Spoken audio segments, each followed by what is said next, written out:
There's now over 6,000 foreign nationals are working as public servants in South Africa. The numbers were revealed by Public Service and Administration Minister Mzamo Buthelezi in Parliament in a response to a question by Action SA MP Dr. Tebogo Letlhaphi. DPSA Human Resource Management and Development DDG Nico Mabunda is joining me for that conversation. Nico, good evening and thank you very much for your time and coming on this evening. Does the 6,222 figure mean that there are 6,222 South Africans who've been denied employment? Good evening, Taban. Good evening to the viewers. And thanks for inviting us so that we can have this conversation, which we think is quite important. I think it doesn't mean that there are 6,220 South Africans that are without jobs that have been taken by foreign nationals. We need to provide a particular context to that number. The first one is that it includes persons with dual citizenships that might be South Africans, but because they also have citizenship of another country, those then get counted as foreign nationals because our laws require us to be loyal to the Republic. It also includes permanent residents that have been granted by a court of law, by the Constitutional Court, that said that if you are a permanent resident, you have the same rights as individuals that are in South Africa. And people can acquire permanent residency based on a number of things, but as long as they adhere to the immigration laws of the country. And it also includes a number of participants in bilateral agreements, such as the Cuban-South Africa Mandela-Castro Agreement for engineering and health sectors, where we have identified as South Africa that there are a number of scarce skills that we have in the country that will require us to have foreign nationals to assist us in health, in engineering, due to the history of the country that has resulted in us having a limited qualifications in those areas. But most importantly, there is also a large number of interpreters in the criminal justice system, where you have French speakers and those that speak foreign languages that South Africans wouldn't even know, that will then find themselves employed for contract positions to interpret for persons that are found to be litigating in our systems. So South Africans wouldn't normally know some of those languages that would be there. So it does not necessarily mean that there are South Africans that do not have that are out of a job, but it means that there are foreign nationals that might be assisting us to achieve our developmental goals as South Africa. Yeah. So are they qualified? Are you saying all 6,220 of them are qualified in skills that South Africans do not have? Not necessarily. We have done a study and we found out there are some areas that we would like to go deeper into the analysis.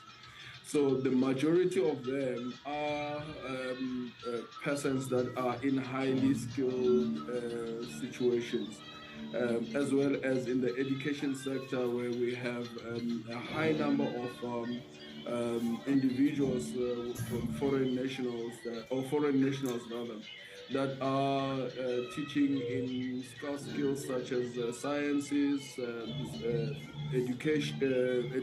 educating South Africans on mathematics, as well as engineering areas, especially in the further education and training colleges, the FETs.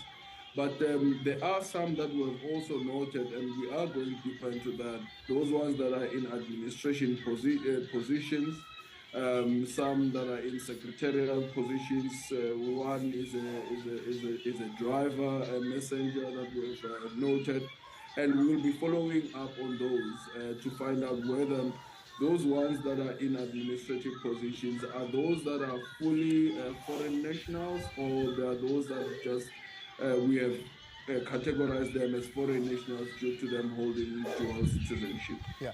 So, I mean, the question of language has been raised. I'm sure you know the story recently in the debates that have been going on in the country. And many South Africans are saying, look, that is a very weak kind of argument that you're putting up. There are many South Africans who are bilingual. They can speak a number of languages that can hold these jobs of interpreters. Is there a proper guidance in place, a guidance on recruitment, selection, and that says this is how you must go about it, or you just simply look at a post and say, well, it requires a French speaker. There are no South Africans that can speak this, and therefore we can hire for a national here.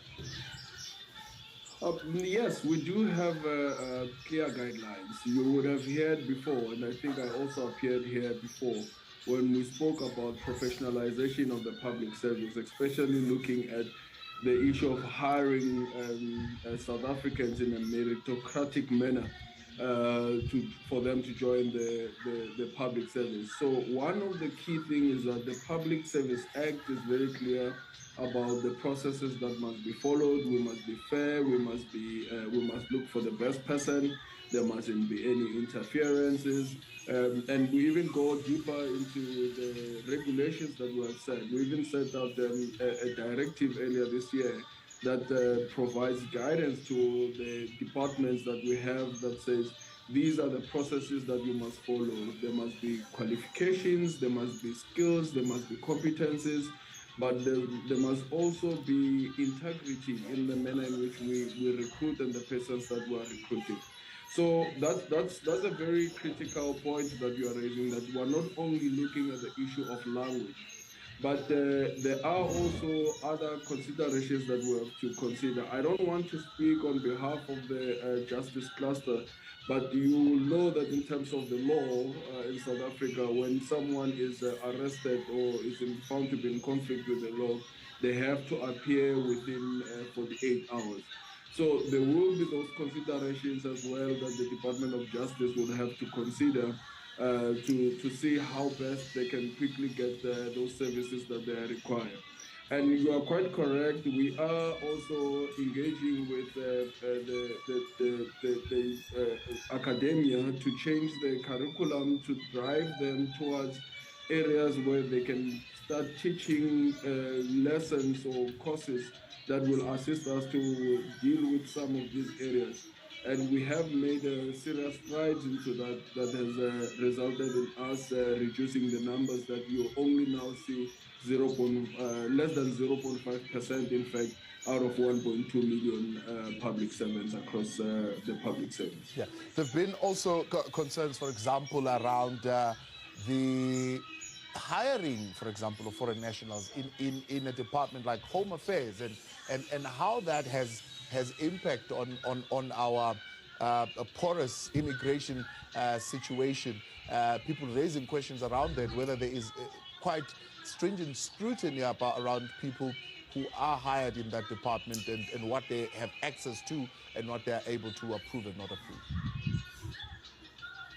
Yes, there are obviously cybersecurity concerns, but also national sovereignty issues that we have to think about. That's why we have now revised the directive on the hiring of foreign nationals so that we are very clear on what we need.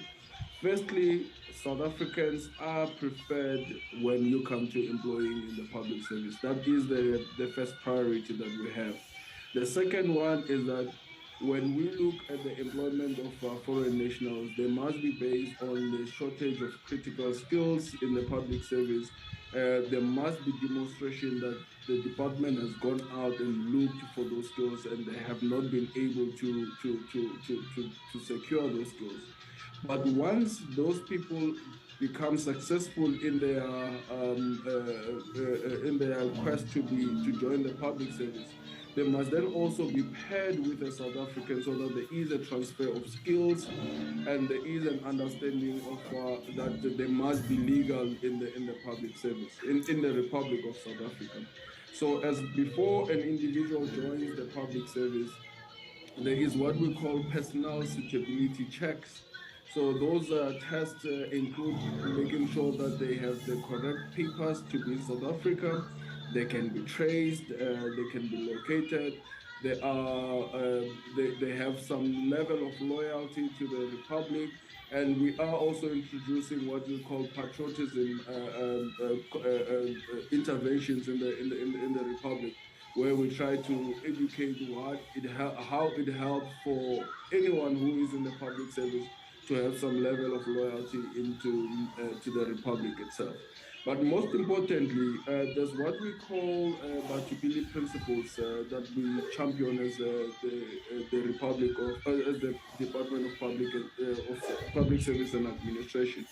And the Batubili principles are taken straight from the constitutional values and principles, and they talk about being responsive, being accountable, and providing services to the public in a manner that the public wants and in a manner that will make the public enjoy those services. So we are looking at the measures to improve security, but also to ensure that whoever works in the South African public service serves South Africans in a manner that they want to be served and they deserve to be served. There's somebody in the private sector asking, well, if government is allowed to hire foreign nationals, then private sector should also be allowed to do so. Well, in the Republic of South Africa, we have the Public Service Act. We also have the Immigration Act.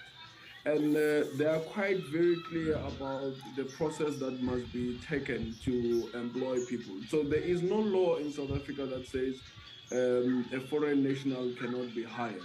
The law in South Africa says before you can hire a foreign national, you have to demonstrate that there is a level of shortage of those skills that you cannot locate within the Republic of South Africa from South Africans. So we have to be very clear. So the public sector has to always hire first South Africans. Then you can consider other persons that are out there. Yeah. And I think that even for the private sector, I'm in the public sector, but even for the private sector, there is a level of patriotism that they have to show if we want to have a developmental country that works, that they must then also prioritize South Africa. Is there a quid pro quo in the public sectors of other countries to say they hire South Africans as readily hired they are here in South Africa? We do not. We have not done a study to check how many South Africans are hired outside of the republic. But for instance, in the justice system, I know that there are a lot of judges in South Africa that also serve in the benches of other countries. That one we are aware of. But there are also a lot of South Africans that are serving in the health sector in the United Kingdom, for instance. We have raised the challenge, the challenge that it comes with that, where we cry about the brain drain for the country. So there are South Africans that are working in foreign countries as well. But we don't have the numbers as we have not as yet studied or evaluated how many South Africans are out there. Nko Mabunda, appreciate your time. DDG, Human Resource Management and Development there at the Public Service Administration. Well, the question was raised by Action SA in Parliament, and Member of Parliament who posed the question to the Minister, Dr. Letlhapeh, joins us now for a reaction. Dr. Letlhapeh, good evening and good to have you this evening. Good evening to you and good evening to the viewers.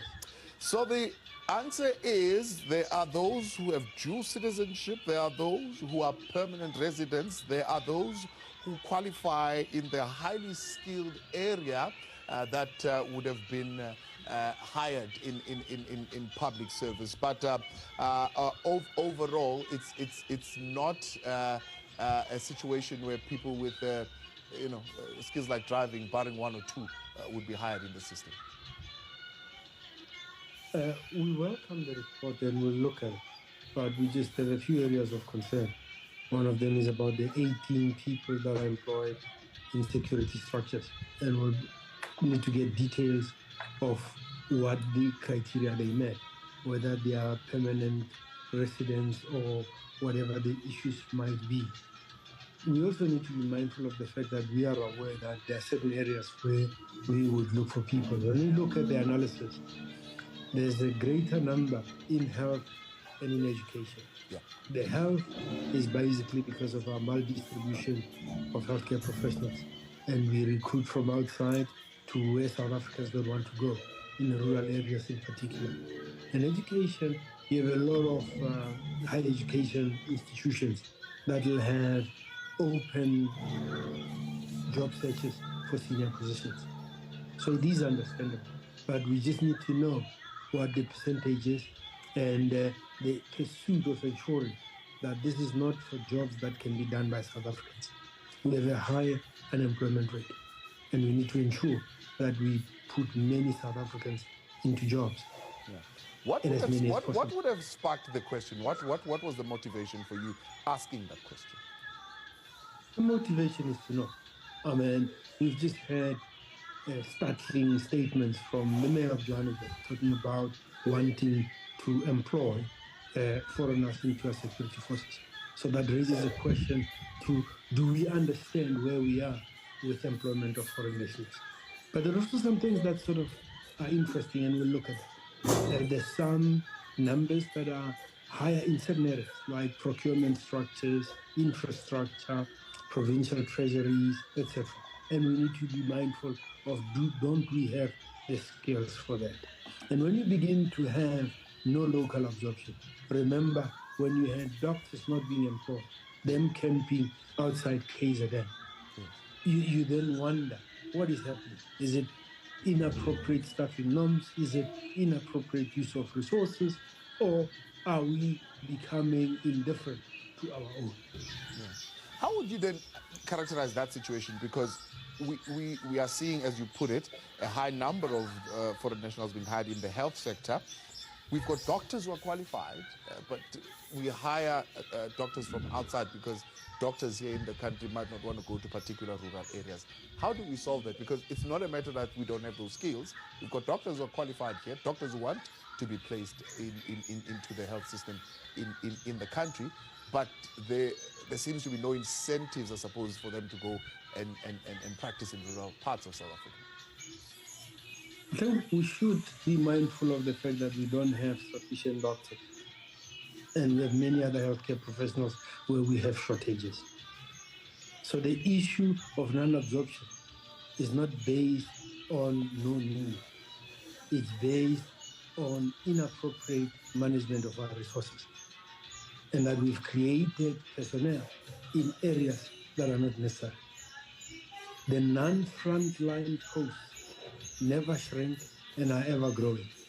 And it is the frontline posts that are being shared. So we have some structural anomalies that require urgent and serious attention in terms of where we employ, particularly in health. We need to reduce administrative costs. And this is a problem that we have not just in the public sector. If you go to the privatized sector, medical aid, there's a lot of money that goes to administration, and people have shortfalls, people have co-payments, people have insufficient cover. There's lots of exclusions in terms of care. So we need to ensure that health money is spent in the right places. And to that extent, we will be engaging with the respective minister to ensure that that analysis gets done of how are we doing in terms of resourcing the front line. Yes. You know, there's an issue of posts that are being frozen, posts that are funded, but the need is not fully funded. So when you do not fund the need fully and it keeps decreasing, you create the problem of not absorbing what we produce, even though what we produce does not meet the need. Now, when we look at this report, I mean, if you look at it, are we at a point where in the areas where foreign nationals are hired, we should worry about national security issues? Are they hired in critical security areas of national importance? Yes, that is an area that we should be very vigilant on. And to that extent, we will do a greater analysis of the 18 that are employed in our security apparatus in terms of what is happening there. Is there anything to be concerned about? Or it's just a question of status that has changed and they've had proper security clearance? That's an area we should clearly be mindful of. So we are not suggesting any form of vigilance against foreigners. We just need to know where we are in terms of the employment of foreigners so that we know as a matter of fact where we should be creating jobs for South Africans, where we should be skilling South Africans to occupy. Remember, in health, for example, in the US, they have nearly 1 million doctors in the US. 25% of their workforce are foreign medical graduates that are not of US origin. So in areas where you do not produce sufficient professionals, it is a good strategy to recruit from outside. Our healthcare professionals are being marketed by Australia, marketed by the UK, marketed by other rich Commonwealth countries. And we need to be mindful of that. So we need to ensure that we create stable, attractive working environments in the public sector. That will ensure that we provide quality services, we reduce litigation, and South Africans will flock to come and serve their people. We need to attract people and stop driving them out of the public sector, into the private sector, and into foreign lands. Yeah. So let us work on the issues of sufficiency of human resources. Let us work into a working environment that is safe. I mean, we've had robberies occur in hospital situations. We've had this video that is doing rounds from the weekend from the patient in Helen Joseph Hospital. Right. Those are issues that require serious attention. Yes, yes. And those are issues where we should be creating employment for South Africans, maintaining our infrastructure, and improving the working conditions so that we can deliver quality health services to the people of this country.